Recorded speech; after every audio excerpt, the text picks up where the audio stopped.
As we all know, gender is mostly constructed. In fact, identity is constructed.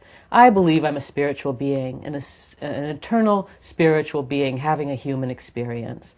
And I have a female body, and I love my female body. But I like to play with gender roles. You have among you many a purchased slave, which like your asses and your dogs and mules you use. I've experimented with my identity in different ways. When I was in my 20s, I did a big movie that went to the Florence Film Festival, and I was a go-go dancer, and I went to aerobics every day, and I was half naked and, emotional and fabulous. But I remember running around in boys' clothing when I was 7. I think as a kid growing up, the worst question anybody could ask me is, are you a boy or a girl?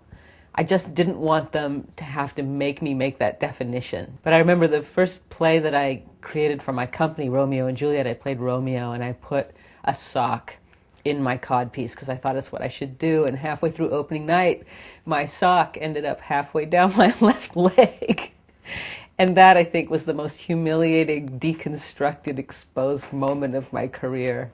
Just the sense that this whole idea was falling apart. I think the most important thing about being a man is centering your energy in your sex and in your head.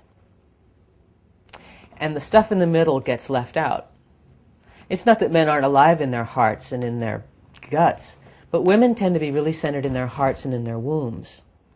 And they kind of pull away from head things, and they kind of pull away from sexual things because they don't want to be victims any more than they already have to be.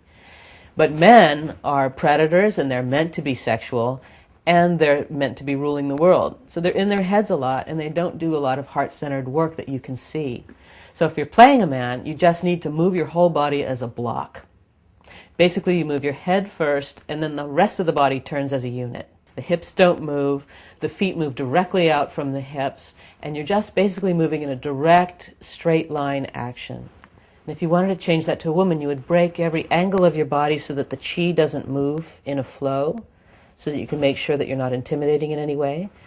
Or to attract a mate, that's always very attractive, to become very kind of angular and broken. And so really, just to play a man, I straighten up, and I'm direct with my thought, and I expect that which I ask for to be given to me.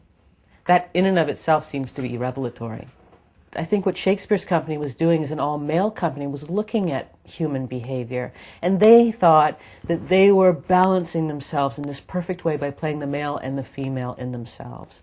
I think the same thing. I'm playing the male and female in myself. I just continue to get to play fantastic roles that explore the mind, the body, the spirit in these incredible ways. It's a play. That's why it's called play.